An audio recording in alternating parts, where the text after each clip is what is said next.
Praise lord అందరికీ. రండి వాక్యంలోకి వెళ్దాం. మనము మత్తయి 26:41. నేనైతే నా హిందీ బైబిల్లో చదువుతాను, మీరు తెలుగు బైబిల్లో మీరు చూసుకోవచ్చు. जागते रहो और प्रार्थना करते रहो कि तुम परीक्षा में ना पड़ो. आत्मा तो तैयार है परंतु शरीर दुर्बल है.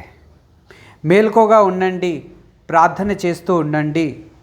ఆత్మ అయితే సిద్ధంగా ఉన్నది, కానీ శరీరము బలహీనంగా ఉన్నది. చదవబడిన వాక్యంతో దేవుడు మనతో మాట్లాడునుగాక. రండి మనం ప్రార్థన చేసుకుందాం. प्यारे प्रभु जी, धन्यवाद, स्तुति और बड़ाई के साथ आपके चरणों में आके झुक जाके धन प्रणाम करते हैं. समय दिया है, धन्यवाद देते हैं. दया करके सहायता और मदद करें. पढ़े गए वचन पे आशीष करें, हमसे बात करें, हमारी कमी घटियों को पूरा करें. प्रभु जी, इस वचन के द्वारा प्रभु जी आप हमसे बात करें. 100 गुना फल लाने के लिए सहायता और मदद करें. प्रभु जी एंकरेज होने के लिए सहायता और मदद करें. प्रभु यीशु मसीह को जानने के लिए सहायता और मदद करें. मैं भी यहाँ पे खड़ा हूँ प्रभु जी, मैं भी अपनी बुद्धि और ज्ञान के साथ नहीं, पवित्र आत्मा से भर के इस वचन को सुना सकूँ. प्रभु जी आप मेरी भी सहायता और मदद करें. प्रभु जी आपके हाथों में सौंप देते हुए प्रार्थना विनती को प्रभु यीशु मसीह के नाम से मांगते हैं, आमीन. మత్తయి 26:41 నేను చదివినాను. ఇందులో మనం ఏం చదివినామంటే మేల్కోగా ఉండి ప్రార్థన చేసుకోండి అని యేసయ్య శిష్యులతో చెప్తూ ఉన్నాడు. ఆత్మ సిద్ధంగానే ఉన్నది, కానీ శరీరము బలహీనంగా ఉన్నది. బ్రదర్ అండ్ సిస్టర్, ఈరోజు దేవుడు ఈ వాక్యంతో మనతో మాట్లాడుతూ ఉన్నాడు. అన్నిటికంటే కష్టమైన పని ఏంది అంటే మనం రకరకాలుగా చెప్పొచ్చు. ఈ పని కష్టం, ఆ పని కష్టం, ఈ పని కష్టము అని.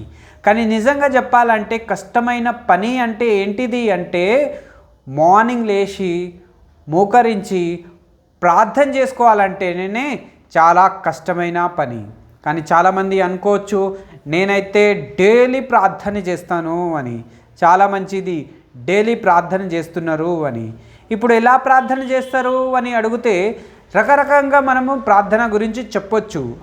నేను కాలేజ్ మీటింగ్కి వెళ్ళినప్పుడు అక్కడ ప్రార్థన చేస్తాను. సండే మా పాస్టర్ గారు నా కోసం ప్రార్థన చేయండి అంటే అప్పుడు కూడా నేను ప్రార్థన చేస్తాను. ఎవరైనా బాగలేనప్పుడు నాకు చెప్తే అప్పుడు కూడా నేను ప్రార్థన చేస్తాను. ఎన్నో రకాలుగా నేను ప్రార్థన చేస్తూ ఉంటాను. వేరే వాళ్ళ గురించి కూడా ప్రార్థన చేస్తూ ఉంటాను. మంచిదే, చాలా మంచిదే. కానీ ఈరోజు దేవుడు ఈ వాక్యంతో మనతో మాట్లాడుతున్నాడు. ప్రార్థన అంటే మనం చిన్న చిన్న ప్రార్థనలు చాలా చేసేస్తాం. చాలా మంచిది, చేస్తూ ఉండాలి, అందులో ఏం తప్పు లేదు. కానీ మనం పర్సనల్గా దేవునికి టైం ఇవ్వగలుగుతున్నామా లేదా అని దేవుడు ఈరోజు మనకి అడుగుతూ ఉన్నాడు. ఓ బ్రదర్ అండ్ సిస్టర్, కొంతమంది చాలా రకరకాలుగా ప్రార్థన చేస్తూ ఉంటారు. కొంతమంది చాలా గట్టిగా ప్రార్థన చేస్తూ ఉంటారు. కొంతమంది మెల్లగా ప్రార్థన చేస్తూ ఉంటారు. కొంతమంది వేరేళ్ళకి చూపెట్టడానికి ప్రార్థన చేస్తూ ఉంటారు. కొంతమంది ఏమో నిజంగానే నిజాయితీగా కూడా ప్రార్థన చేస్తూ ఉంటారు. అయితే దేవుడు అడుగుతున్నాడు మనం అందులో ఎందులో ఉన్నాము అని. ఓ బ్రదర్ అండ్ సిస్టర్, కొన్నిసార్లు మనం ఎవరన్నా భోజనాలు వండినప్పుడు మనం అడుగుతాం ఎవరన్నా ప్రార్థన చేయంటే, మనము భోజనం గురించి ప్రార్థన చేయాలంటే భోజనాల్ని దీవించు అని ప్రార్థన చేయాలా? కరెక్ట్గా చెప్పాలంటే ఆ భోజనం గురించి, వడ్డించిన వాళ్ళ గురించి, ఎవరైతే చేసినారో వాళ్ళ గురించి ప్రార్థన చేస్తే సరిపోతుంది.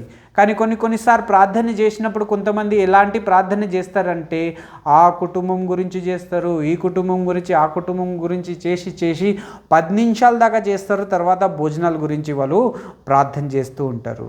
దీనికి అర్థం ఏంటంటే కొన్నిసార్లు ఎందుకు ఈ ప్రార్థన వాళ్ళు ఎలాగా లాంగ్గా చేసేస్తారు అంటే ఎందుకంటే వాళ్ళు పర్సనల్గా ప్రార్థన అనేది చేసుకోరు. వాళ్ళకు దొరికిన ఛాన్సే అని వాళ్ళు ప్రార్థన చేస్తారు. ఓ బ్రదర్ అండ్ సిస్టర్, మనం కూడా ఇలాంటి గుంపులో ఒకవేళ ఉంటే దేవుడు ఈరోజు మాట్లాడుతూ ఉన్నాడు. ఇక్కడ మనం చూస్తున్నాము యేసు ప్రభు శిష్యులతో చెప్తున్నారు మేల్కోగా ఉండి ప్రార్థన చేసుకోండి, కొంచెం క్షణము ప్రార్థన చేసుకోండి. ఎందుకంటే పరీక్షలు రాకముందు, ఆ పరీక్షలో పడిపోకముందు, ఆ శోధనలు రాకముందు మనం రెడీగా ఉండాలంటే మనం ఏం చేయాలంటే ప్రార్థన చేసుకోవాలా అని. ఆ ప్రార్థనలో ఒకవేళ మనం ఉంటే ఆ శత్రు సైతాన్ ఎవరైతే మన ముందు ఉంటాడో ఓడిపోతాడు. ఒకవేళ ప్రార్థనలో ఒకవేళ మన జీవితం లేదు అంటే ఆ శత్రువు మనకి ఓడిచ్చేస్తాడు. ఓ బ్రదర్ అండ్ సిస్టర్, ఇక్కడ మనకి యేసయ్య చెప్తున్నాడు, ప్రార్థన చేసుకోండి, కొంచెం క్షణమన ప్రార్థన చేసుకోండి అని అంటున్నాడు. ఎందుకంటే ఆత్మ సిద్ధంగా ఉంటుంది, కానీ శరీరము మనకి సహకరించదు, శరీరము బలహీనైపోతుంది. మనం చాలాసార్లు చూస్తూ ఉంటాం, పొద్దుగాల లేచినప్పుడు మనకి దేవుని ఆత్మ మనతో మాట్లాడుతుంటుంది, లేవ్వు ప్రార్థన చేసుకో, ప్రార్థన టైం అయింది, మోకరించు, ప్రార్థన చెయ్యి అని కొన్నిసార్లు పరిశుద్ధాత్మ దేవుడు ప్రతిరోజు మనతో మాట్లాడుతూ ఉంటుంది. కానీ మన శరీరము బలహీన ఉంటుంది. మన శరీరము దినమంతా పనిచేసి రాత్రంతా లేటుగా పండుకుంటాము, పొద్దుగల లేచే వరకు మనకి ఆ శరీరంలో బలహీనత వచ్చేస్తుంది. మనం ప్రార్థనకి లేవలేకపోతాం. మన శరీరం మనకి చెప్తుంది, కొంచెం సేపు అయినాక లేవు అని చెప్తుంది. ఆ కొంచెం సేపు అని చెప్పి అది 8 అయిపోతుంది, 9 అయిపోతుంది. కొంతమంది 10 గంటలకి లేస్తారు, కానీ ప్రార్థన ఆ రోజు మిస్ అయిపోతుంది. ఓ బ్రదర్ అండ్ సిస్టర్, నీ జీవితంలో ఒకవేళ ఇలాగే జరిగి ఉంటే దేవుడు ఈరోజు ఈ వాక్యంతో మాట్లాడుతున్నాడు. మనం పరీక్షలో పడిపోవద్దు. ఆ పరీక్షని జయించాలా అంటే మన జీవితంలో ఏం కావాలంటే ప్రార్థన ఉండాలా.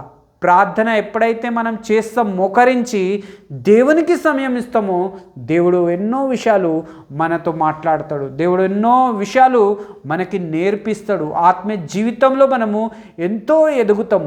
ఓ బ్రదర్ అండ్ సిస్టర్, నువ్వు నీ జీవితంలో ఎలా ఉన్నావు?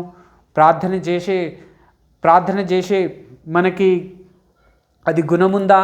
ప్రార్థన చేసుకుంటున్నామా, లేకపోతే లేసేస్తున్నామా? ఈరోజు దేవుడు ఈ వాక్యంతో మాట్లాడుతున్నాడు. ఆ రోజు రాత్రి యేసు ప్రభు కూడా 12 మంది శిష్యులతో ఉన్నాడు. ఆ 12 మంది శిష్యులతో చెప్తున్నారు, మీరు కూడా కొంచెం సేపు ప్రార్థన చేసుకోండి, మేల్కోగా ఉండి కొంచెం క్షణమే మీరు ప్రార్థన చేసుకోండి, నేను కూడా ప్రార్థన చేసి వస్తాను అని. యేసయ్య వెళ్ళిండు పక్కకి. యేసయ్య వెళ్ళి ప్రార్థన చేస్తున్నాడు తండ్రి దగ్గర. తిరిగి వచ్చే వరకు చూస్తే శిష్యులందరూ పండుకొనే ఉన్నారు, గాఢ నిద్రలో ఉన్నారు. ఓ బ్రదర్ అండ్ సిస్టర్, యేసయ్య అంటున్నాడు, మేల్కోగా ఉండి ప్రార్థన చేసుకోండి. మీరు కొంచెం సేపు కూడా మేల్కొనుండి ప్రార్థన చేసుకోలేరా?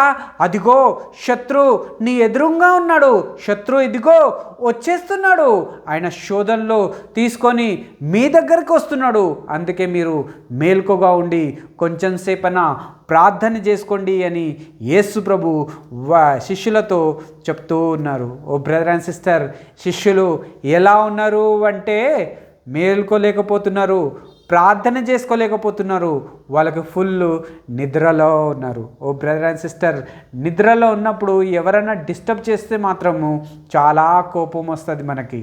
బ్రదర్ అండ్ సిస్టర్, నిద్ర అంటే చాలామందికి చాలా ఇష్టం ఉంటుంది. పొద్దుగాల లేవలేకపోతారు కొంతమంది. ఎందుకు పొద్దుగాల లేవలేకపోతారంటే నైట్ వాళ్ళు చాలా లేట్ పండుకుంటారు. ఎందుకు పండుకుంటారు అంటే ఏదో ఒకటి వాళ్ళు చేస్తూ ఉంటారు, ఫోన్లు కానీ చూస్తూ ఉంటారు, లేకపోతే టీవీ అయినా చూస్తూ ఉంటారు, లేకపోతే ఫ్రెండ్స్తో అయినా మాట్లాడుతూ ఉంటారు. అందుకే వాళ్ళకి 1, 2 అయిపోతుంది. తర్వాత వాళ్ళు పండుకుంటే ఇక పొద్దుగాల 6 గంటలకి 5 గంటలకి లేవడానికి కుదురుతుందా? అస్సలే కుదరదు. ఓ బ్రదర్ అండ్ సిస్టర్, అప్పుడు శరీరము ఏమైపోతుంది? బలహీన అయిపోతుంది. మన శరీరం మనకి సపోర్ట్ చేయదు వచ్చి ప్రార్థన చేసుకోవడానికి. ఓ బ్రదర్ అండ్ సిస్టర్, ఒకవేళ నీ మనసులో కూడా ఉందా, నేను పొద్దుగాలే లేచి ప్రార్థన చేసుకోవాలా, నా పర్సనల్ టైము నేను ప్రార్థనకి ఇవ్వాలా, దేవునికి ఇవ్వాలా, ప్రార్థన చేయాలా? ఒకవేళ నువ్వు కూడా నీ మనసులో కోరుకుంటున్నావు అంటే మనం చేయాల్సింది ఏంటంటే రాత్రి 10 o'clock 11 o'clock వరకు మనం ఏం చేయాలంటే ఫోన్ కానీ టీవీ కానీ మన ఫ్రెండ్స్ని కానీ ఆఫ్ చేసి నిద్రపోవాలా.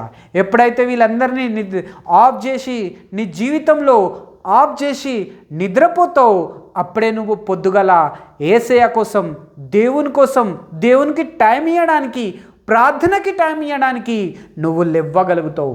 ఎప్పటి వరకు అయితే నీకు నీ ఫోన్ ఉంటుందో, నీ ఫ్రెండ్స్ ఉంటుందో, నీ టీవీకి టైం ఇస్తావో అప్పటి వరకు నువ్వు దేవునికి టైం ఇవ్వలేవు.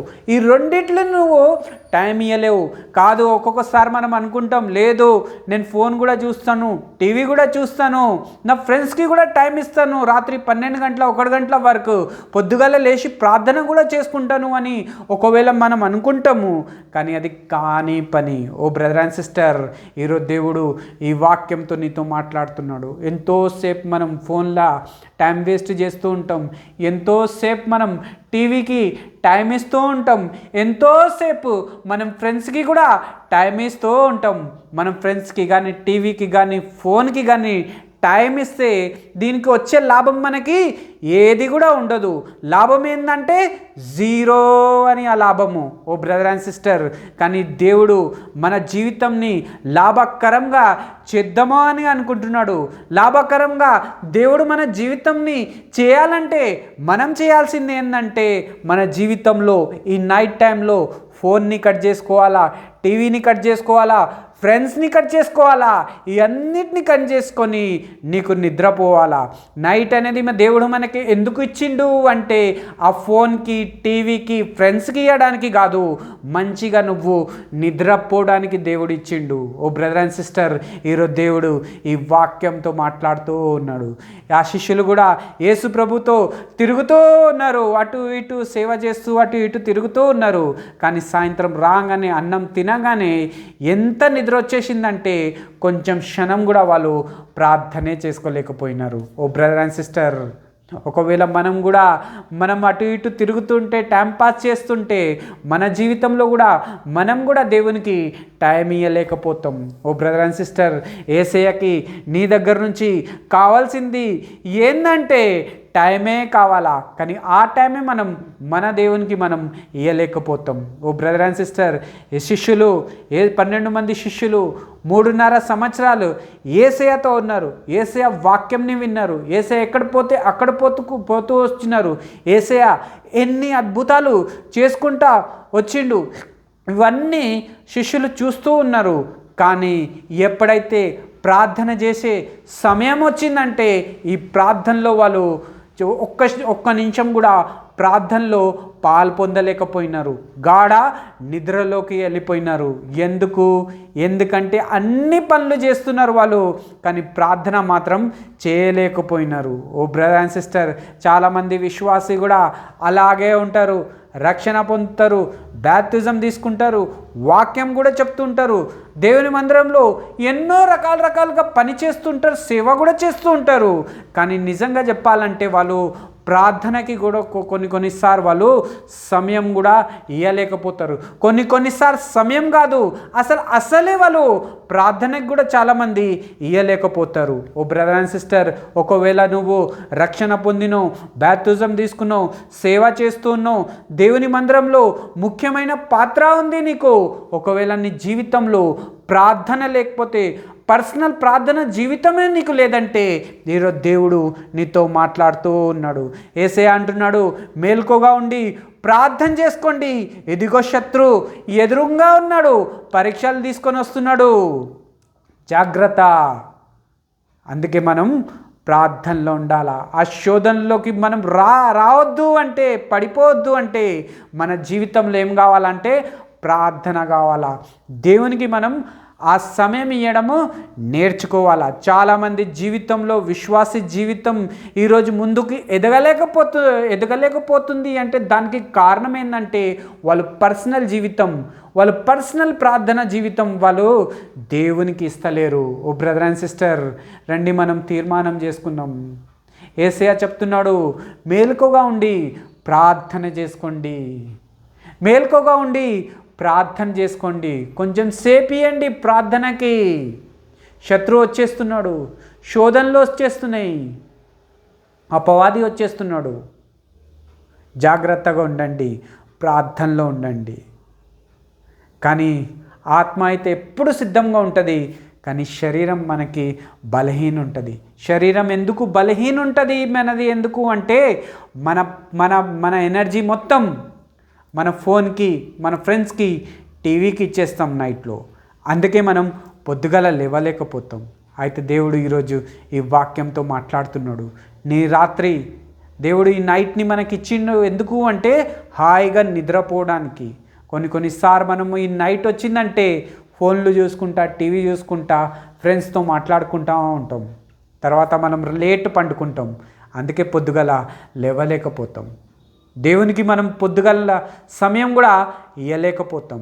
అందుకే వాక్యంలో రాయబడింది, ఆత్మ అయితే సిద్ధంగా ఉన్నది కానీ శరీరము వీక్ అయిపోయింది. ఆ శరీరం బలహీన అయిపోయింది. శరీరం మనకి సహాయం చేస్తలేదు లేచి ప్రార్థన చేసుకోవడానికి. మనం లేచి ప్రార్థన చేసుకోవాలంటే, పొద్దుగాల లేచి ప్రార్థన చేసుకోవాలంటే మనం ఫస్ట్ ఏం నేర్చుకోవాలంటే నైట్ జల్దీ పండుకోవాలా, ఫోన్ వదిలికేయాలా, టీవీ వదిలేసేయాలా, తర్వాత ఫ్రెండ్స్ని వదిలేయాలా. ఈ 3 ఎప్పుడైతే మన జీవితంలో మనం కట్ చేసుకుంటామో అప్పుడే మనం దేవునికి టైం ఇవ్వగలుగుతాం, పొద్దుగాల లేచి ప్రార్థన చేయగలుగుతాం. దేవుడి వాక్యంతో మనతో మాట్లాడును గాక. God bless you.